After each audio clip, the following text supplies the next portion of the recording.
Good evening. Good evening. So sorry I'm late. No, it's okay. I saw you trying to join and I saw there was issues.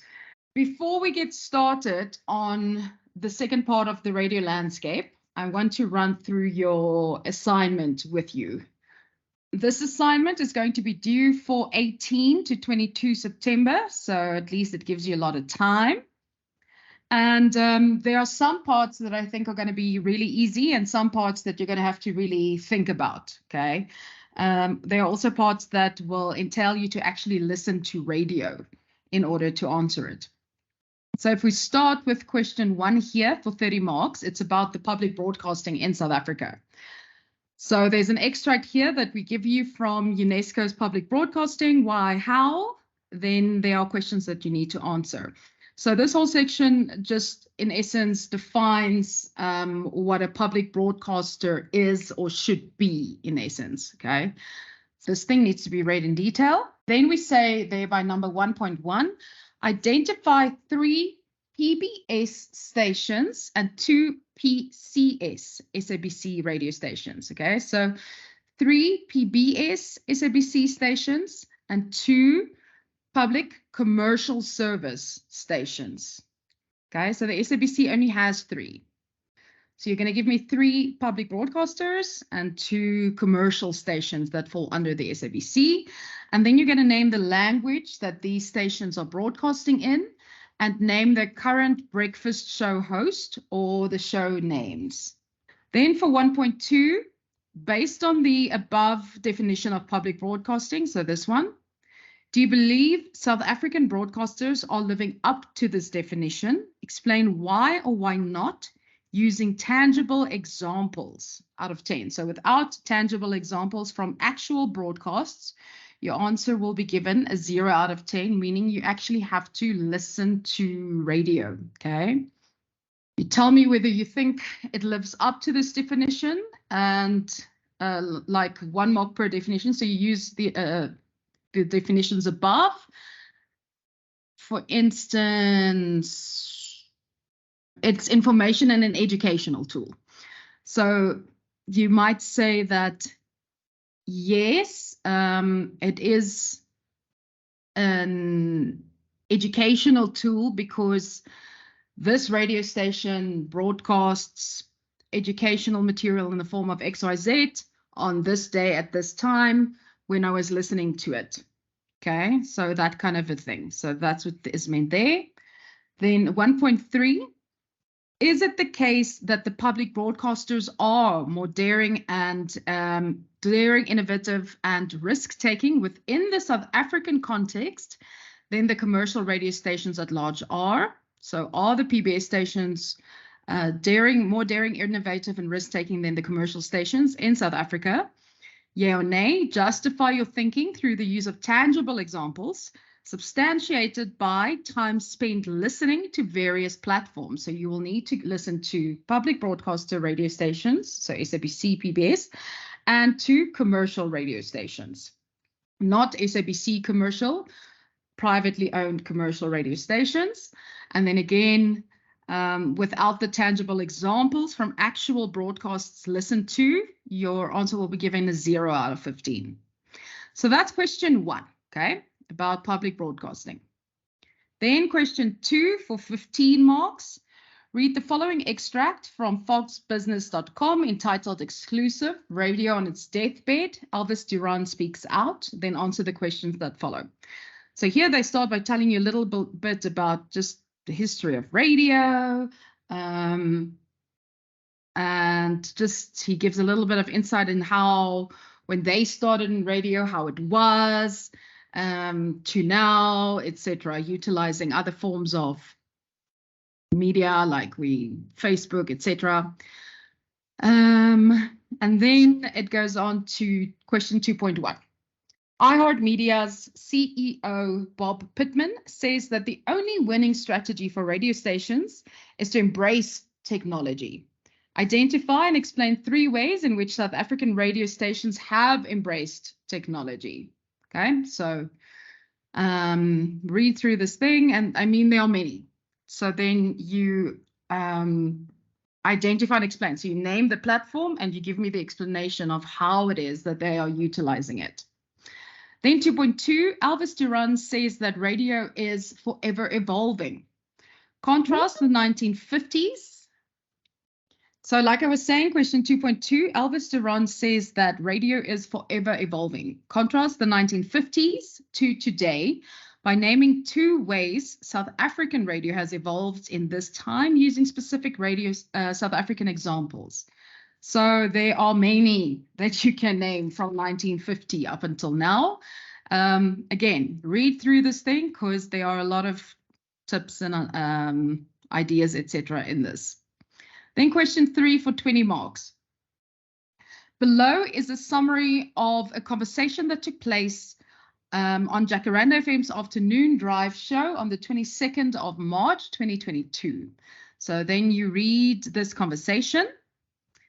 And then it says there was a complaint laid with the BCCSA, and it reads as such. You need to read the complaint, okay? Now, imagine that you then are the broadcaster having to defend Rion's comments to the BCCSA. So you take what was said on air, what the presenter said on air, versus the complaint that was laid, okay? So now using section 4 of the BCCSA Code of Conduct and considering exclusions clauses 3 and 4, in your own words, write a response to the BCCSA explaining why you believe these comments did not transgress the Code of Conduct. So we haven't gone through this as of yet, okay? So don't stress about it too much. We will be going through it. So that you can see what it says that you are allowed or not allowed to do, etc.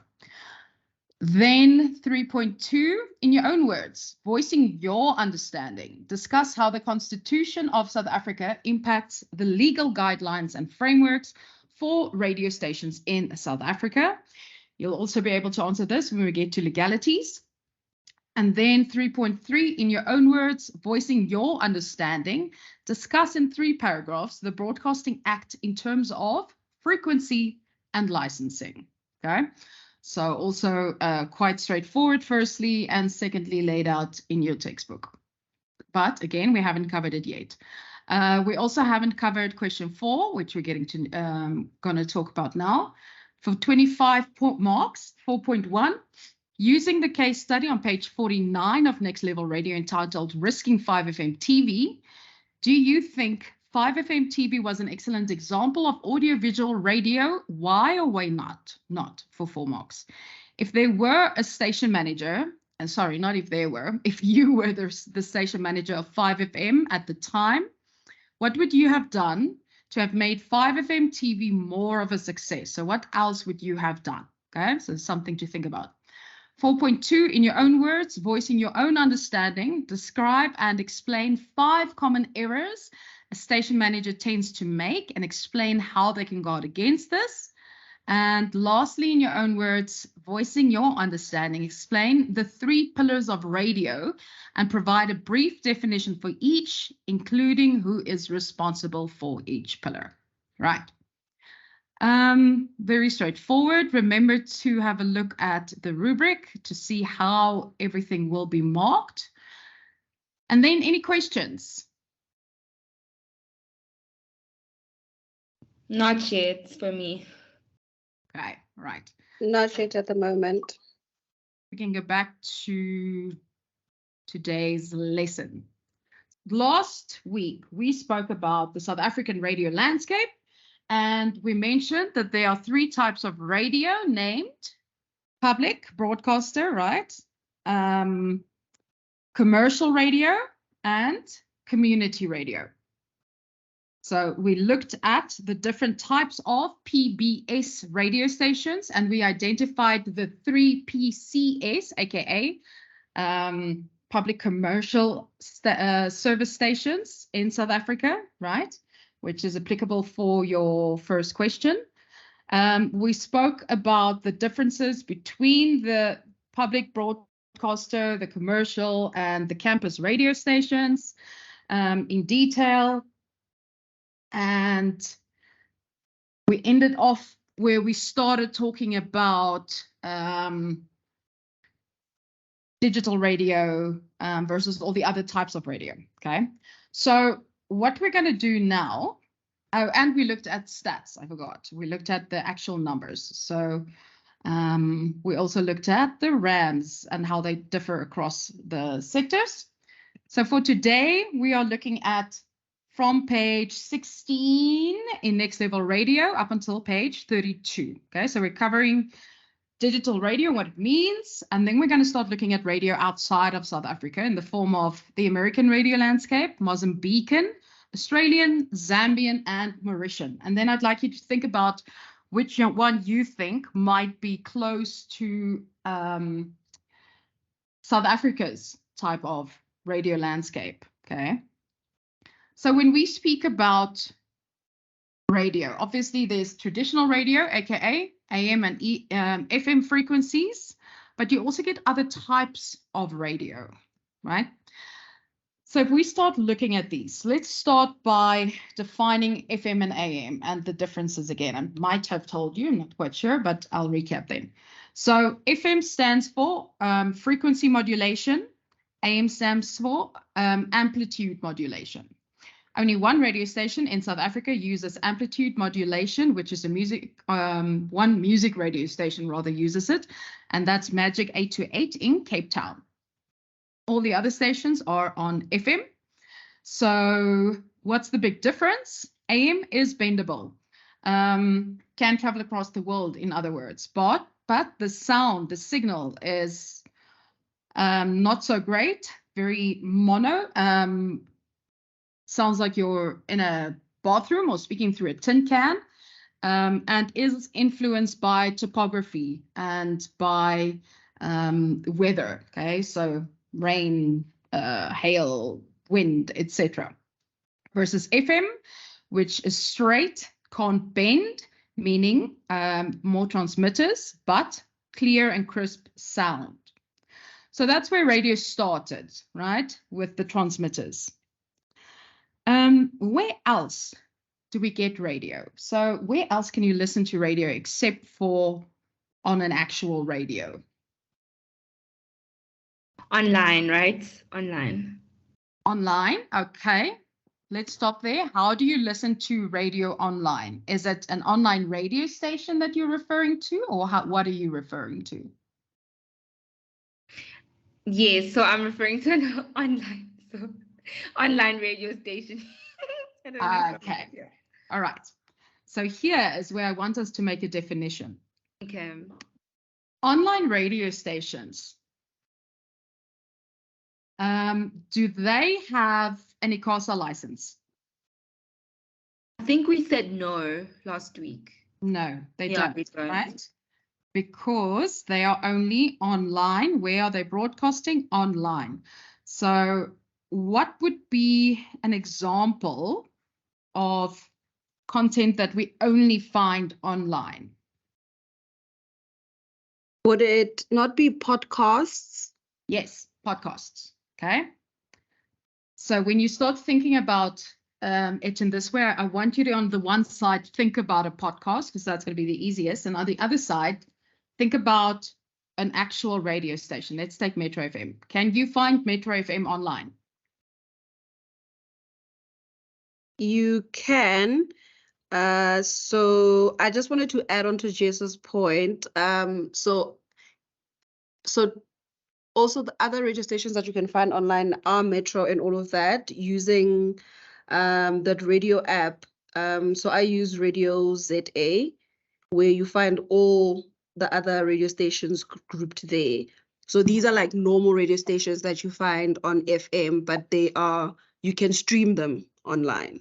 That's the word I was looking for, streaming. Okay.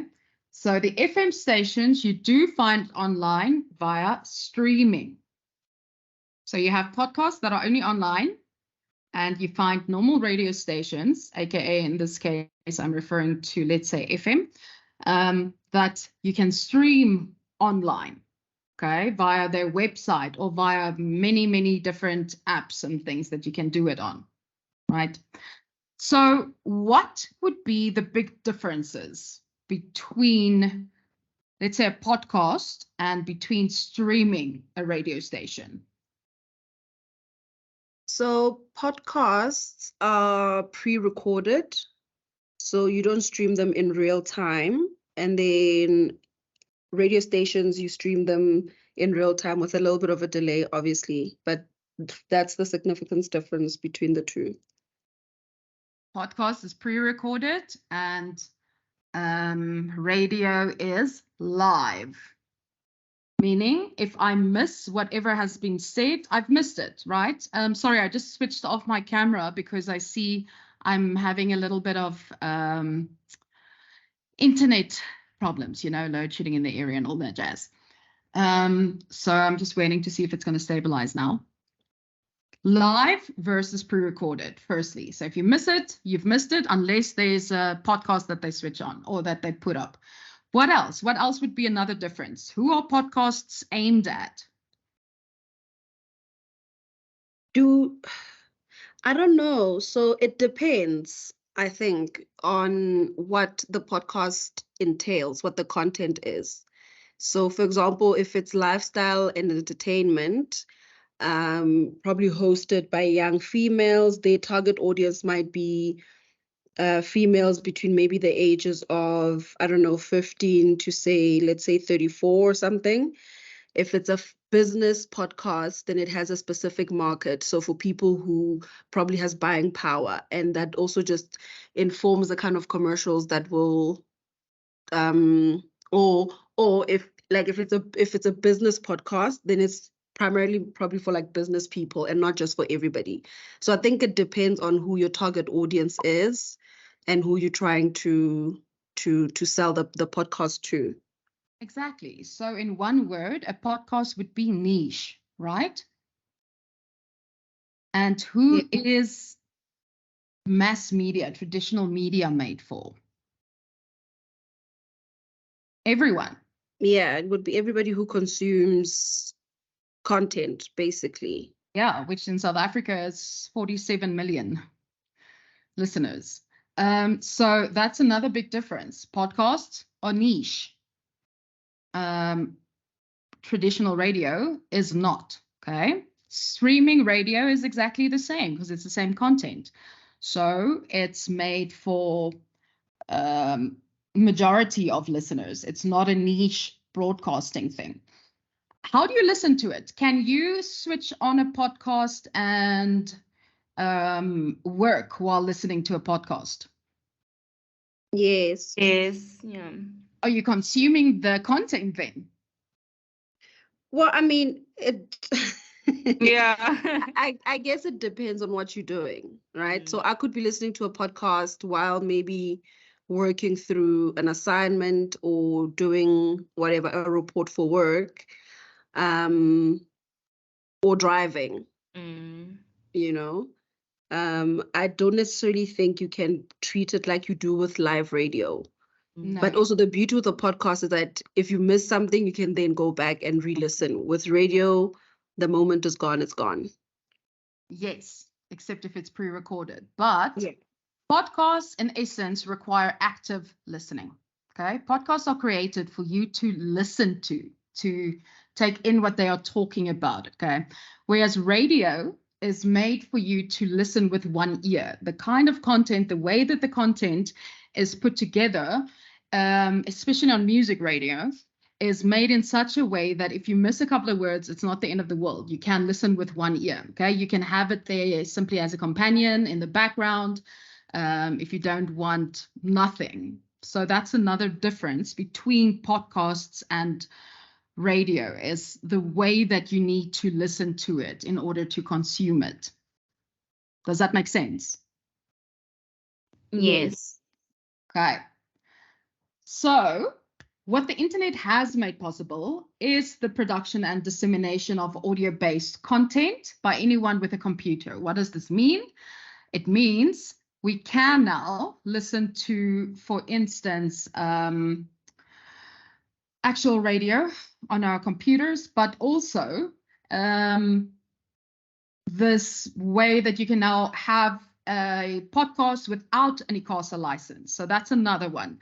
Podcasts do not need an ICASA license, aka they don't have a strict format to adhere to, versus radio, traditional radio, which all do follow the ICASA rules set aside, and they do have strict guidelines that they follow, whether you hear it or not. Okay.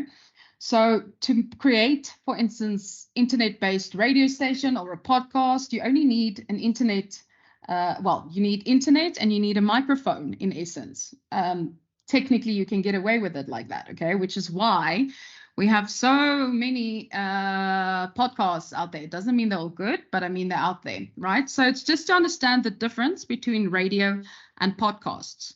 The two are being combined a lot more, or rather radio stations are making use of podcasts. Why? Because now I can also talk to that specific niche target market who will listen to specific types of podcasts. Okay. So when I speak about the kind of radio stations we were just talking to, right, I would rather refer to it as internet radio or as online radio versus digital, okay, versus digital DAB. Why? Because digital DAB is zeros and ones. Like I told you last week, those little JBL speakers that you get, for instance, that has that screen on it, is in essence a DAB speaker or a DAB product, I can say. And radio stations in your car where you can see the song and what's playing, that's forms of metadata. So digital radio does not require me to have internet, in essence, in order to listen to it. So we've said that currently in South Africa, it hasn't been rolled out yet because it is quite expensive. So there's a delay at government level because of the costs involved. That's involved not only for the devices, but also to receive and decode the signal. So that you can all listen to it. Why? Because we are all, everyone in South Africa should have access to media, okay, to be able to listen to it. The content that you hear via digital audio broadcasting and via FM signals via normal radio is exactly the same. There's no difference between the content, okay? It's just a different way. So how will it work? Well, your transmitter will send, will code this signal that has been sent through. So the waves get put across into what we call data packets, right? And data metadata, which is then sent to your receiver or your device, whatever, where this is decoded and you hear it once again. Okay, so it works with ones and zeros with code, straightforward. Like we said, with data streamed radio, aka internet or online, anyone can broadcast or stream or podcast from anywhere, from home. All you need is a computer, internet, data, no ICASA license. Audience, though, however, is fragmented, niche market. And the content and creation of the content can differ either slightly or completely from FM or AM radio. We've already spoken about FM or AM. So this digital signal that we're talking about, digital radio, in essence, what is happening here? FM signal digitized. Then the digitized or the digital signal is transmitted and picked up by a digital receiver or an HD radio in the car or at home. Like I said, no internet required, no streaming costs as DAB broadcasts from transmitters to the user's receiver like AM or FM. DAB is the audio broadcasting in which analog radio, okay, FM or AM, is converted into a digital signal, metadata or data pockets, and transmitted on an assigned channel, which can be AM or FM, right? Beautiful quality, no difference. Then we get one other type of radio called satellite radio. So what would an example, or what would satellite radio be? I don't know how to describe it.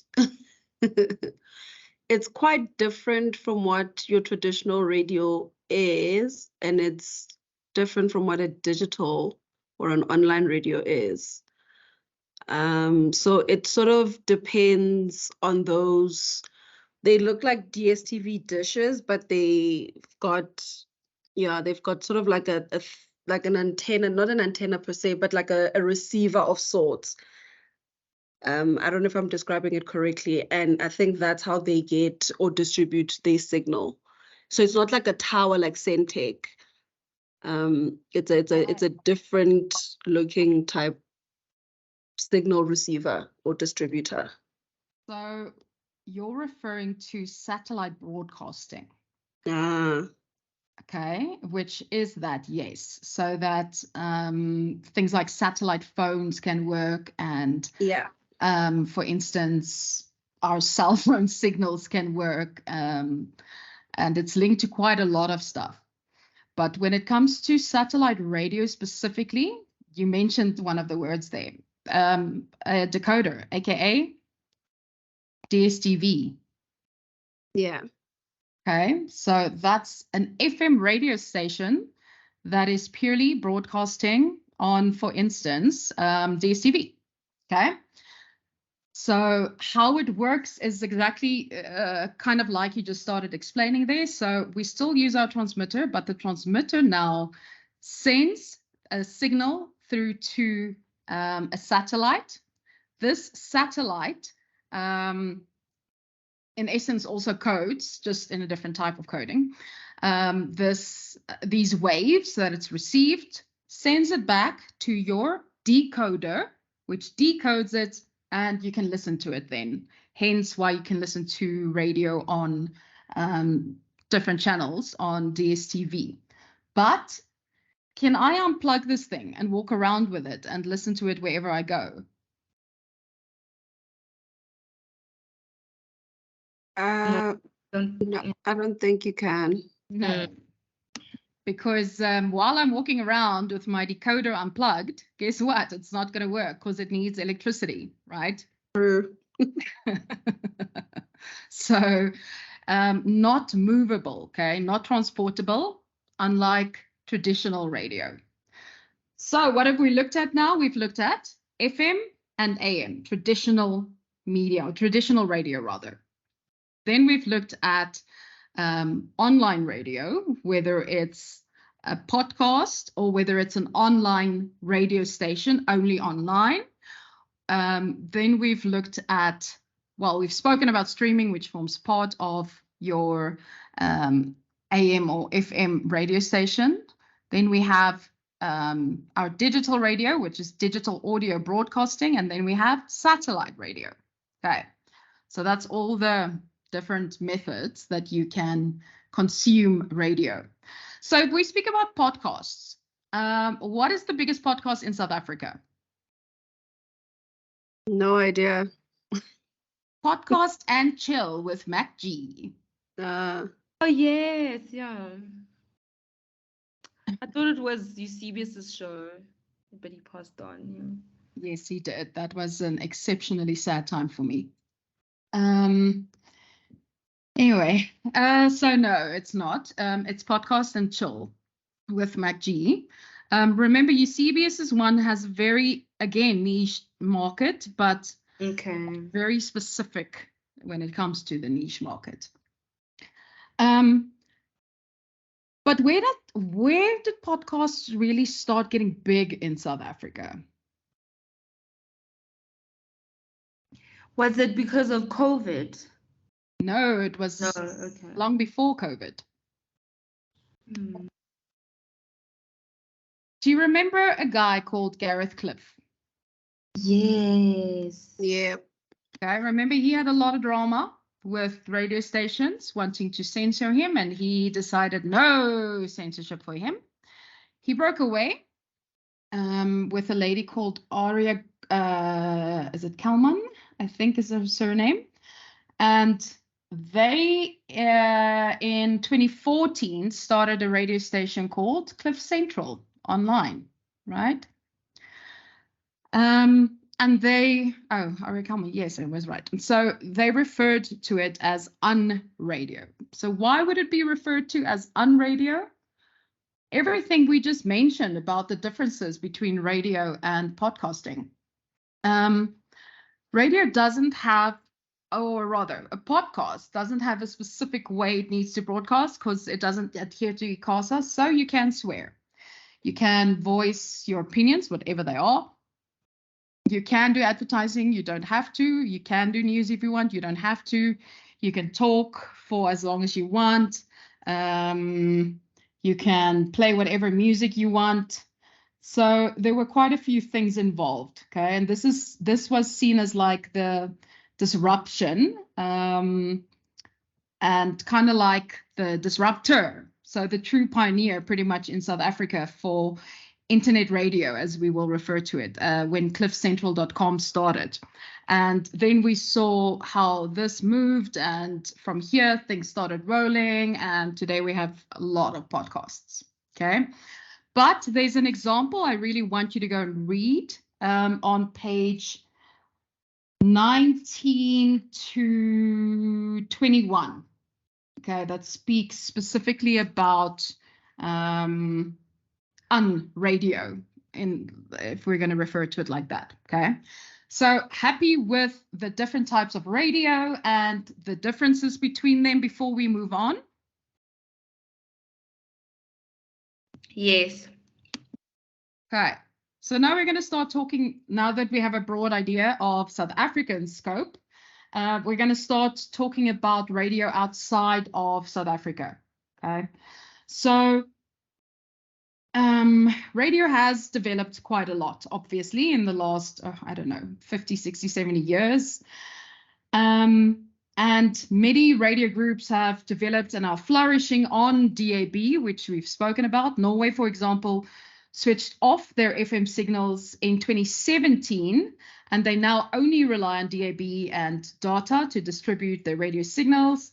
There are other stations, like, for instance, speak under correction, I'm sure, though, it's Finland.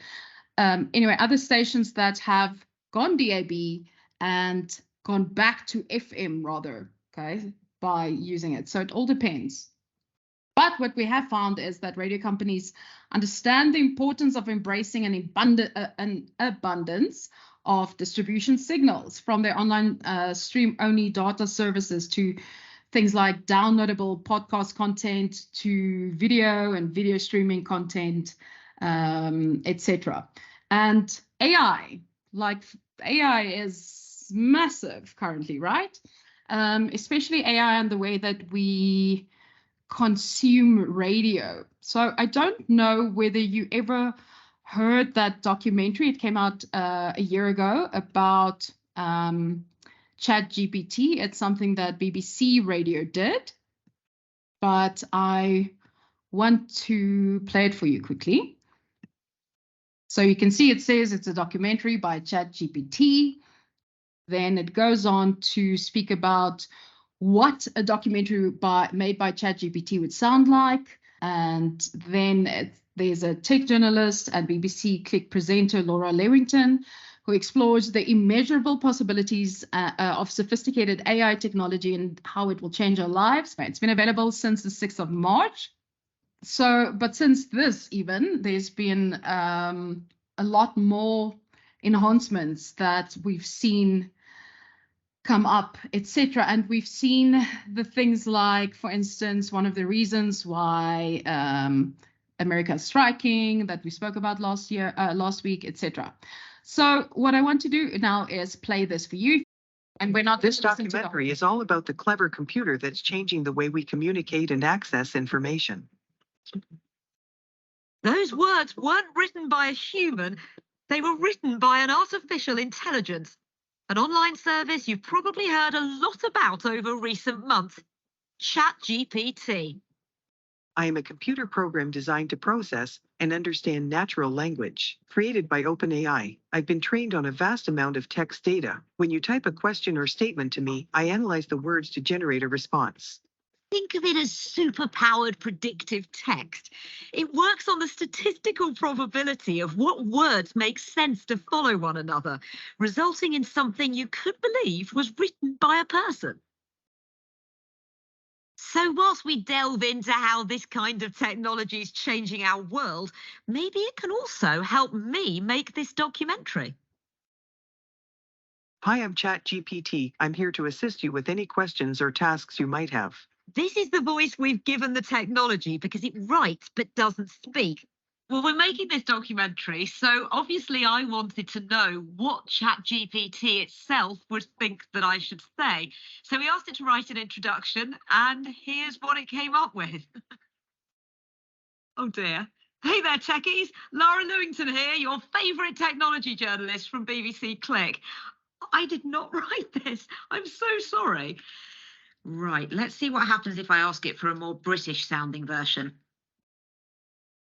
Good day, tech enthusiasts. That doesn't sound obviously British. I'm absolutely thrilled.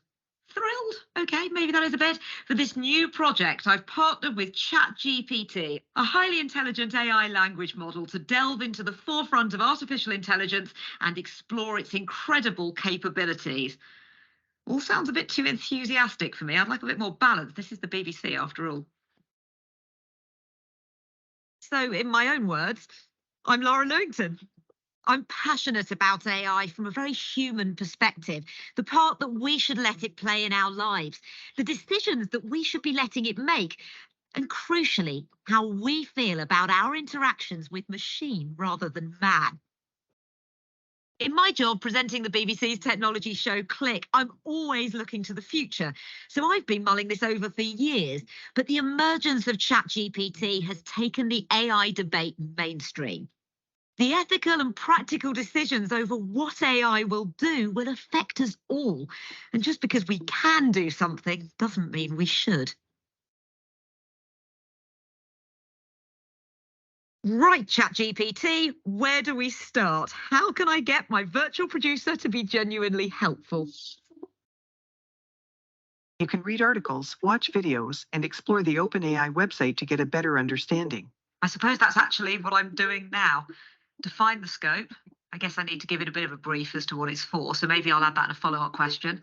Plan my approach, script writing, filming, editing, review.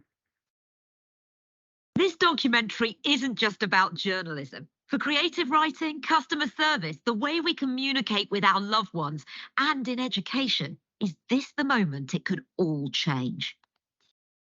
It's an extraordinary phenomenon. It's burst on the scene. For the essay, less than a minute, I think. I think this is going to force the education system to rethink how we educate our young people. It's like a pencil and a piece of paper or Photoshop. It looks to me like AI will replace tasks, not jobs. The first time I used it, I wanted to ask it to write a letter to my husband to apologise for the fact that I've been grumpy as I had a toothache. And the letter that it came back with was extremely formal, like something that had been written about 70 years ago and just had some weird turns of phrase. My dearest husband, I want to take a moment to express my sincerest apologies for my recent grumpiness. I know I've not been myself, and I'm deeply sorry for any inconvenience or hurt that my behaviour may have caused. Why would I apologise for the inconvenience of being grumpy? It's just a really weird word to use. At first, I was amazed. Then you start really thinking about its output, comparing it to our own words. And of course, it's not the same, but this is just the first version of a sophisticated kind of AI that's been open to us all. Anyone can test drive it, and it'll just get better. The arrival of ChatGPT has provided delight and dilemmas aplenty. There are big ethical questions at play. One debate is whether a student opening up a website, typing in some instructions, and submitting the result as their work is cheating or not. So at Stirling University, they've been experimenting. Hello. Oh, hey, guys. Take a seat. Thanks. Right, we're talking about ChatGPT today. That's Conor McEwen, a senior lecturer at Stirling University. Okay, I've sent you this exercise. I've asked you to ask ChatGPT a question to see if it can answer if AIs can create art. And I want you to try and get it to produce about 500 words. And The fourth-year digital media students work out what they're going to ask ChatGPT. They aren't cheating. This is their assignment. I'm gonna ask ChatGPT to write an essay. This is Celine Grech. So please write an essay about the integration of AI and art. Okay, let's send. So it's saying right now that artificial intelligence and art have been intertwined for decades, but the integration of AI in the creation of art has greatly accelerated over the last decade. In this essay, we will explore the various ways with the ability. It's as easy as that. And how quick? For the essay, less than a minute, I think, didn't it? I mean, it's a whole lot of words as well. It's super detailed. Let's pause there. Celine has just done her assignment in about a minute. Okay.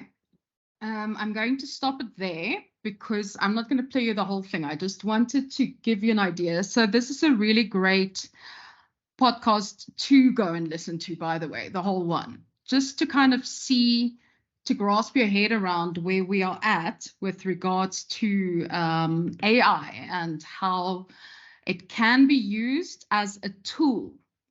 Specifically, I'm using the word tool because that's what it is. I want you to think about it like you do Wikipedia, which means mistakes are made, facts need to be double checked, but in essence, at the end of the day, it can help you a lot, especially in the audio-visual media world. Okay, so with that, let's start looking at radio from outside of South Africa, and we're going to start with the American landscape. I don't know, what do you know about the American landscape? What kind of music do you think, in terms of radio, what kind of music radio do you think would be their top listened to radio station in terms of a format? So probably like a 5FM or like a Metro type of music station or format. Interesting, a Metro type of one. Hold on, let me just see. I think I can switch my camera on again now. So what would you say to this? Their number one format in the country is country music. No. Country is number one. Do we even have one country radio station in South Africa? No. We don't. Nope. We don't. Okay. Their second is news/talk with 12.3%. The biggest was a guy called Rush Limbaugh. He passed away, was it last year or the year before? Anyway, he's passed away, but he had, for instance, he had 14.9 million listeners per week on his show. So that's a lot. Thirdly, they have AC, and the majority of radio stations in South Africa are AC radio stations, which is adult contemporary. So adult contemporary is anything from age 25 up. It depends on the type, whether it's a hot or a soft adult contemporary radio station. You mentioned Metro FM. So Metro FM is referred to as a hot urban adult contemporary radio station. Okay, urban isn't on here even. And urban, I would say, is our biggest format actually listened to in the country. Okay, so urban as in anything from R&B and hip hop and rap and kwaito and amapiano and boom and Afro pop, etc. Okay. Then they have top 40 music, which is 7.1%. And interestingly enough, we only have one completely top 40 radio station that's commercial, or as we refer to it, CHR, Contemporary Hit Radio, and that is 5FM. Okay, so YFM would be like the urban version of it, so urban CHR radio station, but pure top 40, 5FM. And then they have number 5, their classic rock. Do we have a classic rock radio station in South Africa? I think we do. I just don't know which. We used to, but it was a community radio station and it went under. Ooh. So can you see how different just the kind of radio listening is to us? They also have one of the most competitive radio landscapes in the world. Okay, they have let's see here. Let me tell you the exact, well, it might have gone up now. They have about 15,330 radio stations, of which 6,613 are commercial FM, 4,728 are commercial AM, and 3,989 are educational or non-profit radio stations. So they have quite a number of radio stations in their 50 states. Okay. Also, it's really, really, when I say competitive, I mean it in the sense of, so in the previous lecture, we spoke about the 3 big groups, right? We spoke about Prime Media, Kagiso Media, and AME. They have lots of these, and one of them had 50 radio stations on its own, and that company bankrupt, okay, went bankrupt, rather had to close down. The biggest one would be iHeart Media or iHeart Radio also. It's one I work with every now and then, and they have stations everywhere, okay, in America. They are the country's largest owner and operator with over 850 radio stations on their own, okay. So really, really big. So apart from these, they also have different types of language radio stations. So they have regional Mexican radio stations and Spanish contemporary music radio stations. And these are the most listened to foreign language formats. But I mean, there are others as well. Yeah, there are actually quite a few of them. A lot of nostalgia radio stations as well. Again, think about the people who live there. Right next to South America. So also a lot of the places, very Latino as well. So specific radio stations, just like we kind of have, well, we have the ALS, the African language stations. So these would kind of fall under that. Or if we were to look at the two together, it would, that's how you can see them as similar. Nielsen is the company that does their measurements. Nielsen used to be involved in South Africa as well. Now Ipsos is. And Nielsen Audio is part of a division of the Nielsen company. And through Nielsen, they have what we refer to as the personal people meter. Okay, so we do our RAMs, our radio audio measurement via telephones these days, right? They do it via a device, a little device that's like that big. And depending on the market size and location, the methodology that they use can be quite different, but 48 of the largest states use this personal people meter. So a ppm. So from here on forth, if I refer to ppm, I'm referring to this specific device to measure the listenership. And this thing broadcasts or records rather their audio, anything that they listen to throughout the day. And this information is then sent back to Nielsen, where stations and clients receive weekly audio audience estimates. Every 4 weeks, these estimates are averaged and published in a report known as their monthly book. Okay, so they do take a different approach in 225 of the other larger, medium, and small size markets, depending on it. So what is the difference? A ppm works like anything electronic does. So it needs to be charged. It can go flat if you don't charge it. Okay, if you forget to charge it, the battery will run out and then it won't pick up what you were listening to.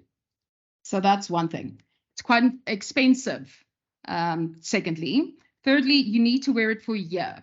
Okay, so you have this device for a year. And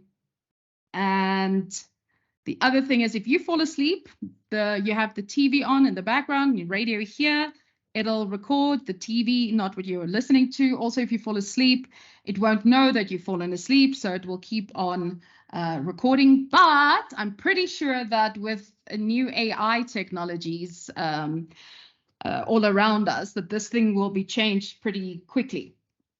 So how else do they differ from us? Well, they have a lot of syndicated content that they sell.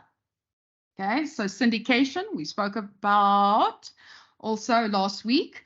So when a piece of content can be packaged and shared by a number of different radio stations that cover different geographical areas. Also syndication, same time.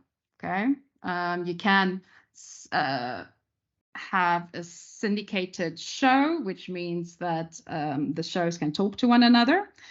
So what are some of their most listened to programs? The American Top 40 with Ryan Seacrest has 20 million listeners per week. The National Public Radio's Morning Edition, 14.9 million listeners. And Rush Limbaugh, the conservative talk show host, has 14 million. So in the USA, they obviously have the Americans. They have the Republicans and the conservatives, right? Can you imagine in South Africa if we had a political talk show? Do you think that would work? What do you think will happen? If the ANC decided tomorrow to start their own radio station and the EFF decided to have a talk radio station and the DI decided to have a talk radio station. I think it would sound like a mess, like it's already is right now. I think they'll be burned down. They will. Oh, my word. Can you imagine Julius Malema ranting on the radio? That I would actually listen to that for a while just to hear what he says. But I would too. It was entertaining, but for how long? Yes, exactly. At what cost? Exactly. It would have to be an internet-based radio station. So we can't have politically inclined radio stations, okay? So that's something that's big there. So what challenges do they have? Well, podcast is getting stronger, okay, in their landscape. Not strong enough yet. I don't think it will ever really overtake it. But then you also have music service providers like SiriusXM and obviously internet stations. But SiriusXM is one specifically that has grown a lot in the last couple of years because of a shock jock called Howard Stern. Kind of similar. I think Gareth Cliff was like the South African version of him. He's had so many fines over his lifetime, but his producer just always pays the fines because he brings in more money than he loses at the end of the day. But he moved over to SiriusXM so that he can pretty much do what he wants. Okay? And he's been there for a long time now. So that's like the biggest thing is just to see what's going to happen in terms of radio and in terms of the different kind of platforms that you have, and in terms of your Apple Music and Spotify, and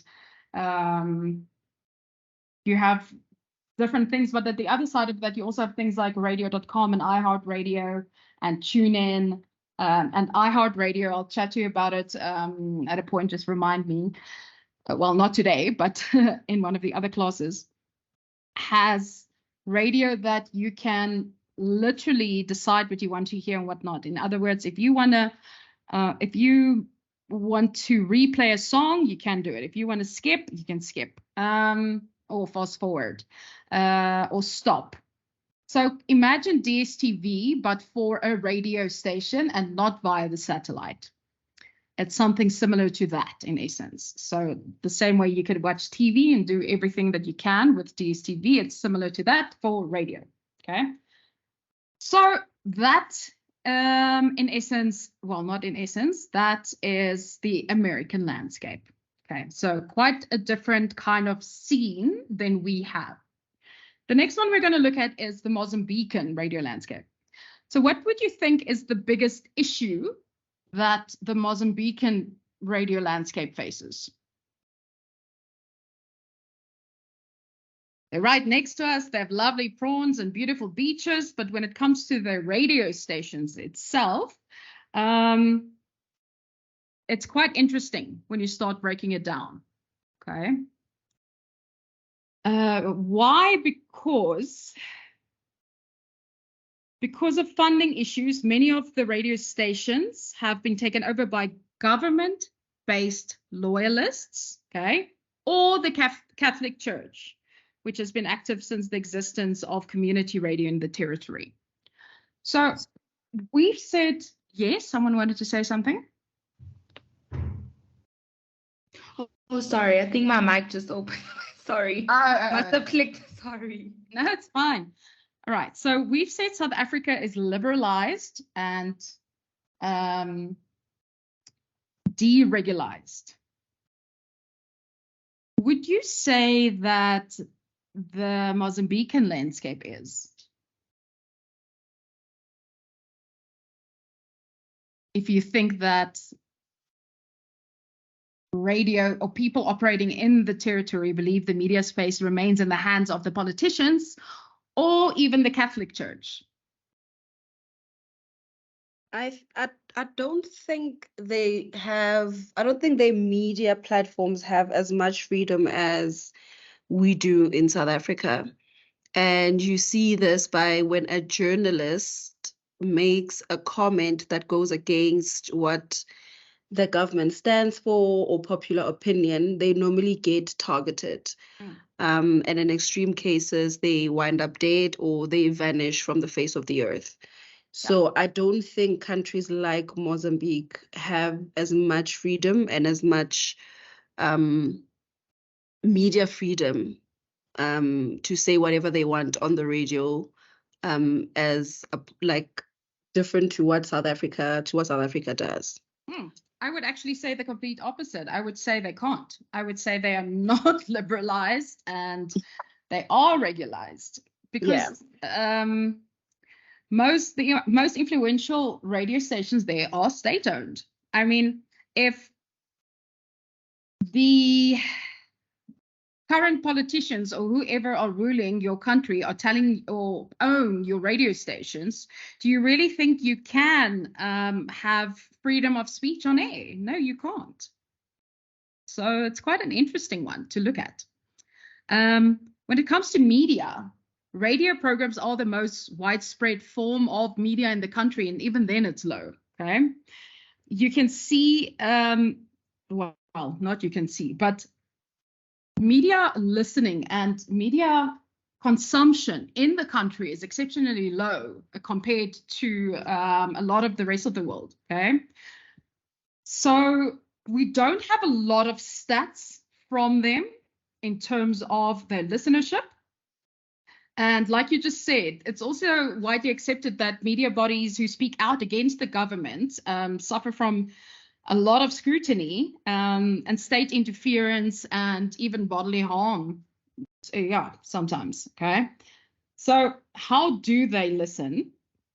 There is a breakdown, very old stats, 2016's stats, where you can see from the 5 radio stations what's the most listened to. And it would be, it's mornings and evenings, and then between 2 and 4. There's one station in particular, the RM Antenna NAC. It's the one that's most listened to across the board, okay, by far. So if we think about technology, so slowly but surely, obviously, technology will be flowing into the country, but the last actual stats that we have are from 2011, which found that only 18.6% of people in 2011 had a TV, okay? And so only 34% of households own a mobile phone. And then when it comes to the kind of country that it is, you can see it's very much a patriarchy, okay? Men listen to a lot more radio than women does, probably because radio sets are portable and may often belong to the men of the household who will take it with them when they leave, for instance, the house. Overall, though, almost half, 48% of all women aged between 15 and 49 don't have access to mass media, aka radio, TV, and newspapers, compared to 26% of men. Also, we see disparities between urban and rural. And then when we look at,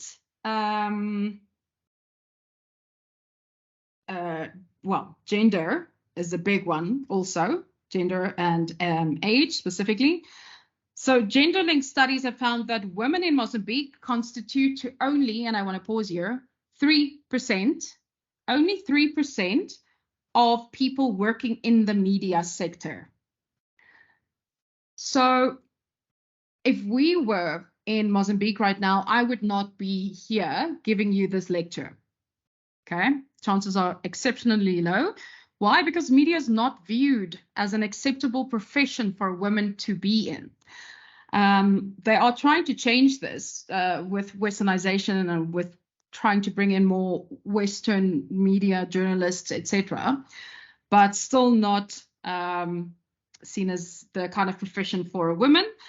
And it's far below the regional average of 22%. Women are also only constituted 15% of the sources used in the media, okay? So really not a place where you want to be as a woman, okay? There was a really big lack of understanding around the meaning of mainstreaming gender in coverage, especially amongst the predominantly male journalists and editors. Most people working in the media industry concede that it's a difficult profession for both men and women because of the irregular hours and very low salaries. But for women, it's even more difficult because Mozambique's patriarchal society, even though gradually changing, still does not view this as acceptable, as I've mentioned. So, quite different to us. Even though today they are focusing on it, like I've said, Western media and journalists are more welcome now in Mozambique.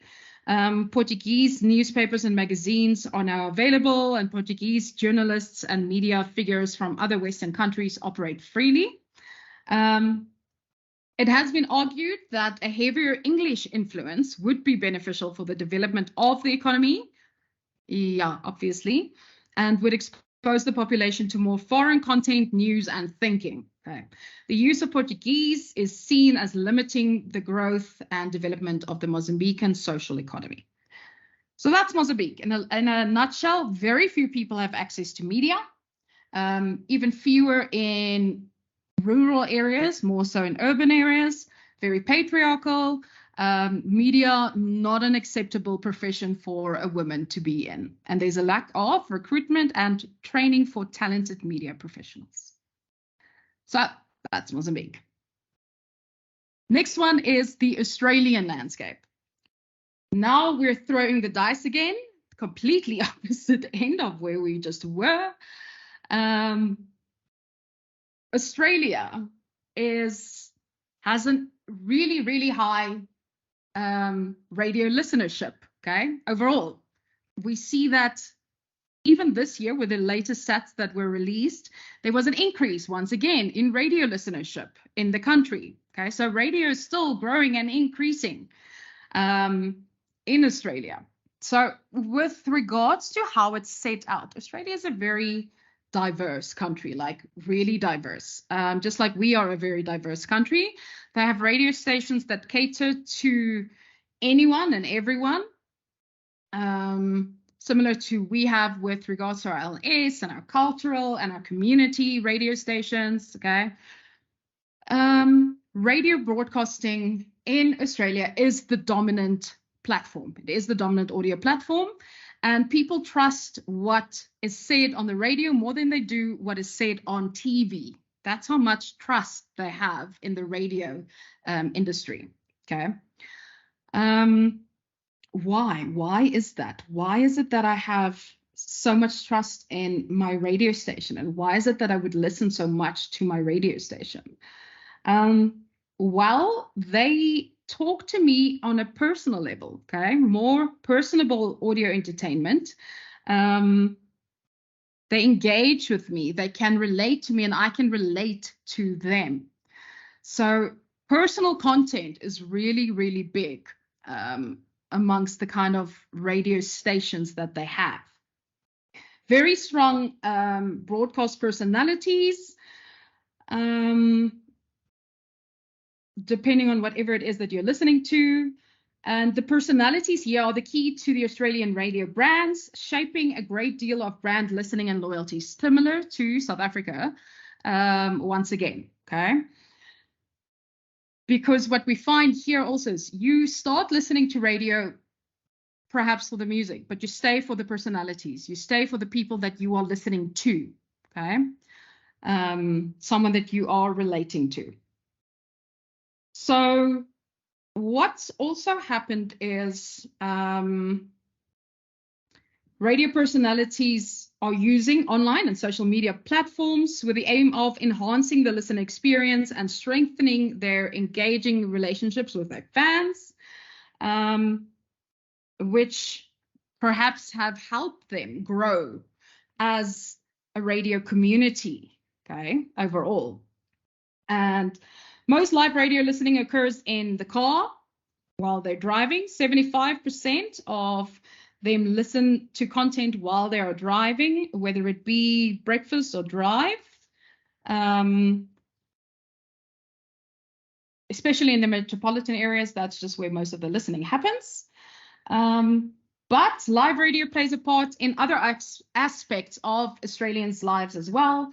More than 75% of Australians own a radio in their home, an actual radio in their homes, okay? While 21% have listened to radio via the internet or an internet-based platform while they were at home. So if you think about how much things we have access to, we have all these different streaming platforms, whether it's Netflix, Showmax, or Spotify, or YouTube, or iTunes, whatever it is. People prefer here to listen to radio. Radio's ability to be used in conjunction with social media might be what's allowing it to remain the dominant media throughout the workday.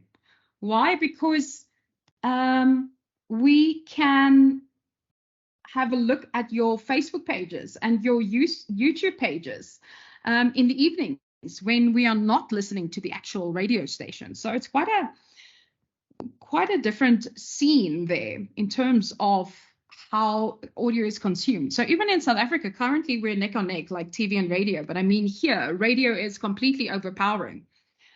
And it's not that it's just commercial radio. It's commercial radio, which is very prospering, but they also have a very prospering broadcasting community overall and a community market in itself,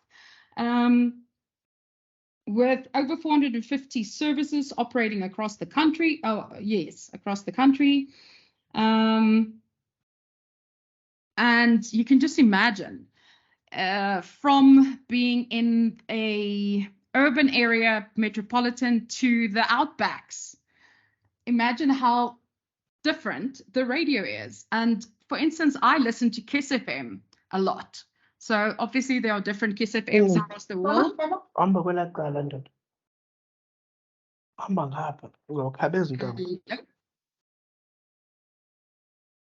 Okay. Anyway, there are different Kiss FMs across the world. There is one based in the USA. There's a big one based in. You can write the ending then. What is happening? Perfect. You can write the ending. I think he needs to mute himself. Because I've muted him though. Nyaniso, will you just mute yourself there, please? Sorry, Sharita. I had gotten cut off and I reconnected, and I think I Okay. forgot. So sorry about that. No, it's fine. Right, yeah. So, like I said, I listened to Kiss FM, but I like the Australian Kiss FM. Very well-known personalities. They work very well together. They've been on air for a long time. Their breakfast show. So you can literally hear that personalities come first. It's the biggest thing is that it's about the personalities, okay, before anything else. Also, though, it's radio stations for everyone. It doesn't matter what you want. So I've done station hopping, you can say, in the Australian landscape, and I've been to everything from gender-specific radio stations to rock radio stations to specific community radio stations to commercial stations. There's just such a vast variety of different types of radio stations. So how are they ratings and methodology done? Theirs is a little bit different. It's done by a company called Growth from Knowledge, GFK. Okay. Surveys are conducted 8 times per year in metro areas and less frequently in some of the other regional areas. Each market is surveyed independently, with each sample split between 70% and 30%.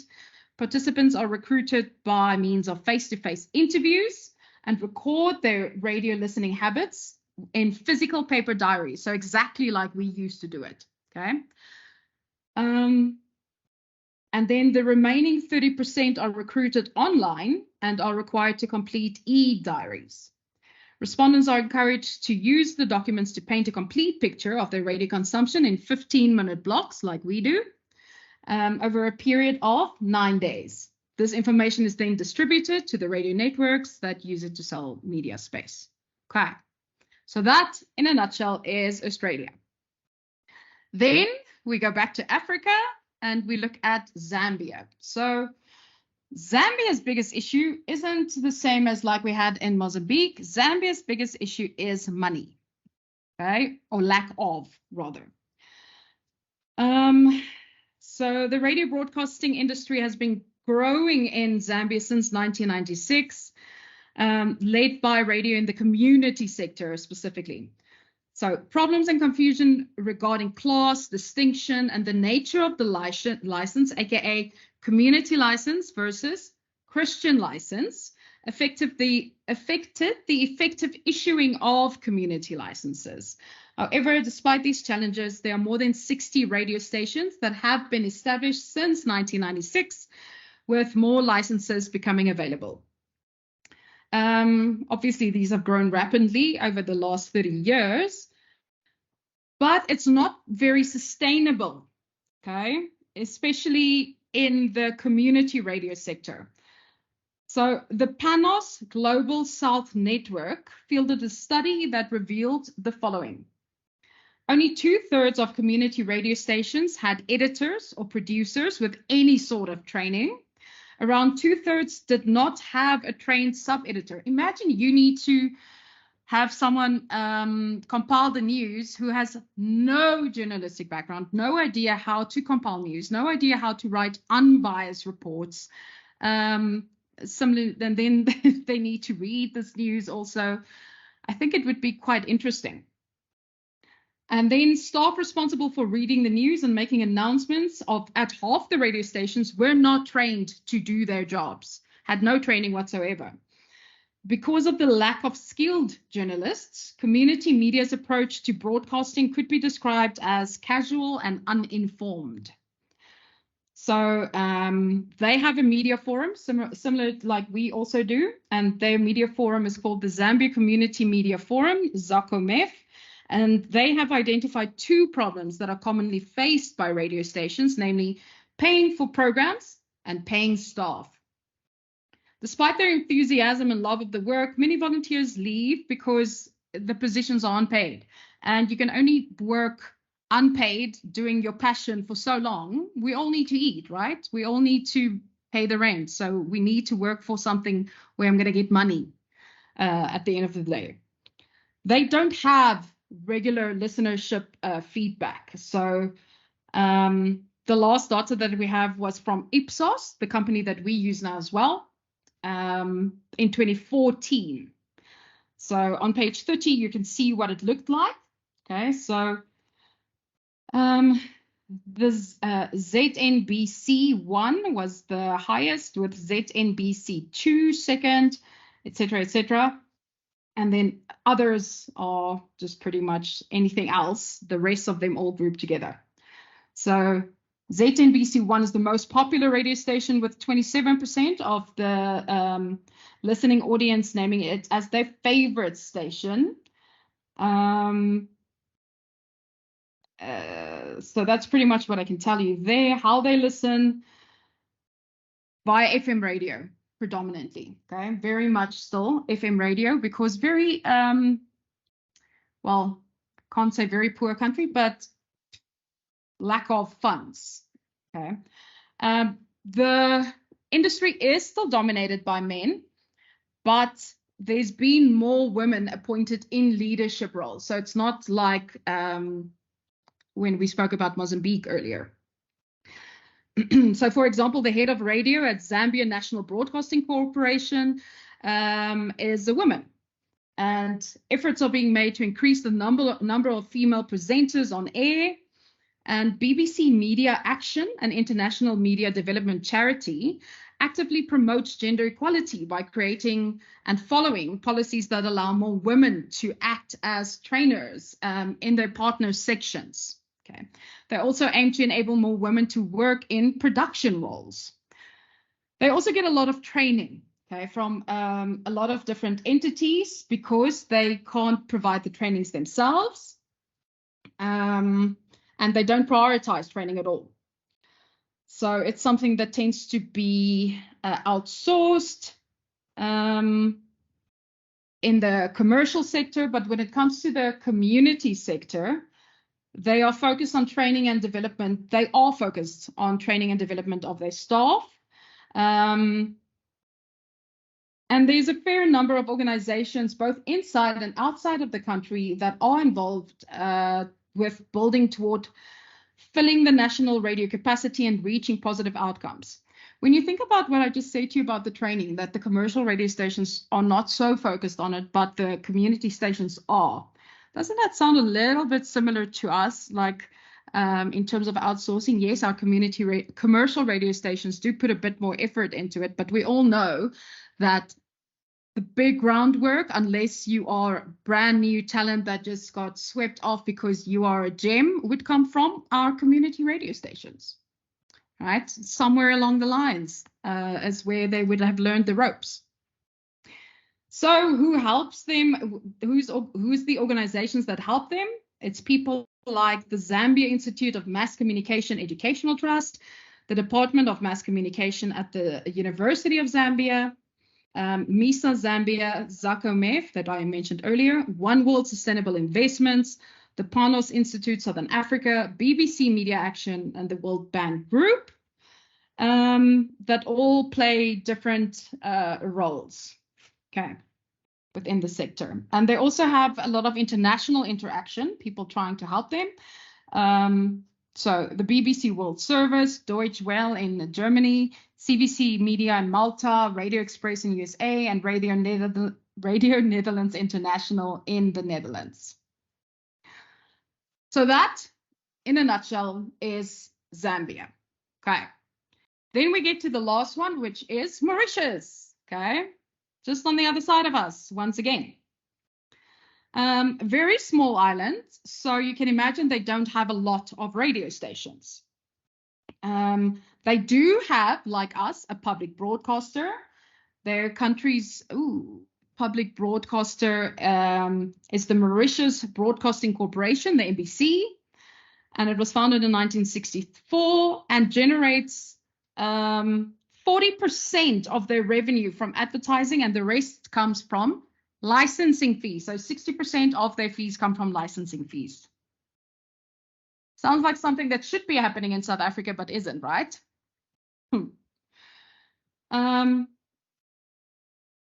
So they have an independent broadcasting authority, the IBA, that was created after the year 2000 with the purpose of regulating and licensing all radio stations and television broadcasting in the country, similar to we who have ICASA. This caused some debate regarding the extent of government control rather over radio and TV broadcasting, even though the law supported private ownership of stations and emphasized the independence of this IBA. It is run by representatives of several ministries and reports directly to the Prime Minister. Okay, so if we think about liberalization and deregulation once again, how can you have that really if if your independent body is run by representatives from several ministries, so the church, and you report directly to your prime minister, right? There's an issue with that. So they only have 4 government-based radio stations and 4 private broadcasters, so only 8 in the country, again, small country. There's no data available on audience. We don't have any research. We know that they broadcast and speak Creole, French, and English, and that the content is geared towards the tastes of their audience. And again, mainly dominated by men, but they are the industry is growing in terms of the number of women in the industry. Where women are employed, they are mostly positioned, though, at a junior level and make up less than a quarter of top management positions. Additionally, these women are often employed in support roles like finance or administration. On the other hand, gender and age are well represented when it comes to the staff on air. So other factors that influence employment are religion and culture. Okay. The BBC is their main contributor to training at the NBC, but local training colleges and universities supply supplementary kind of training. They also have international interaction with news broadcasters, for instance, Sky News, Canal Plus, which is French, and CNN. Right. So that, in essence, is the Mauritian radio landscape. Okay, so we have South Africa on the one side with our numerous cultural language, community diverse radio stations, lots of, well, not so lots, 24 commercial radio stations, and over 300, well, around 350 community radio stations. But we are deregulated and we are liberalized. We do have freedom of speech. We do have a lot more women in the workplace. Our radio listenership is high. People do trust the radio landscape and what is said on air, and they listen to the personalities, okay? Good relationships with personalities, loyal to those personalities.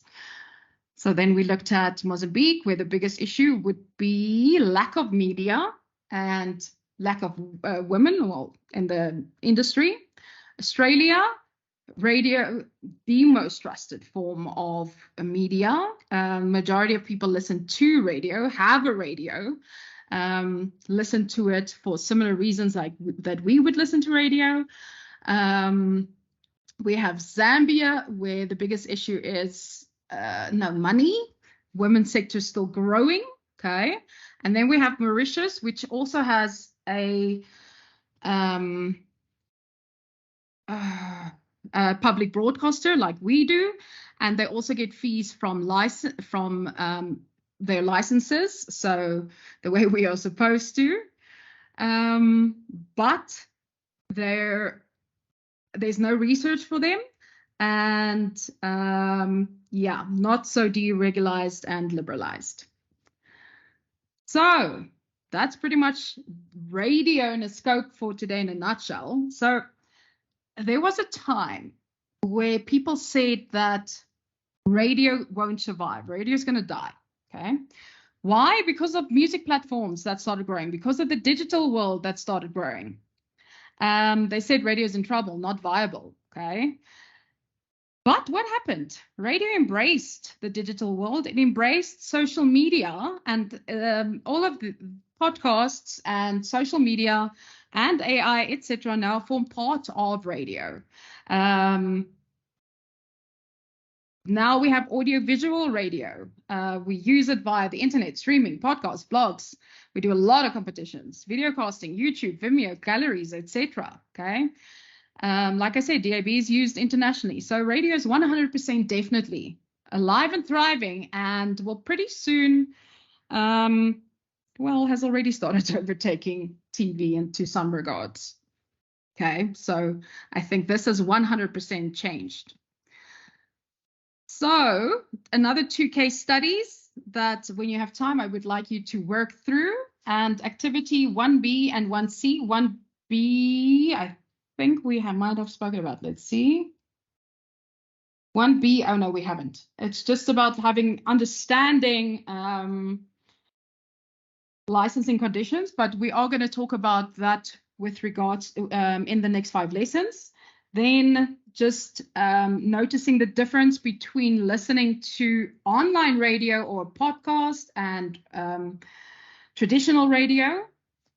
And then it's about comparing the different landscapes we've spoken about today in terms of audience research, radio stations, state versus commercial, and availability of resources and training.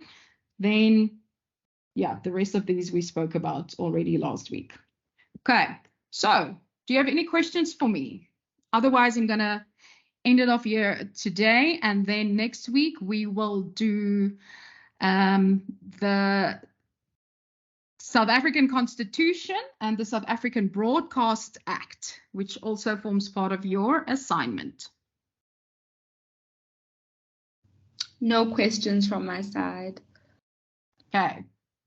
Great understanding about what great radio is. Yeah. And also, so I just wanted to, so when we started the class, you had said there was one radio station on on AM.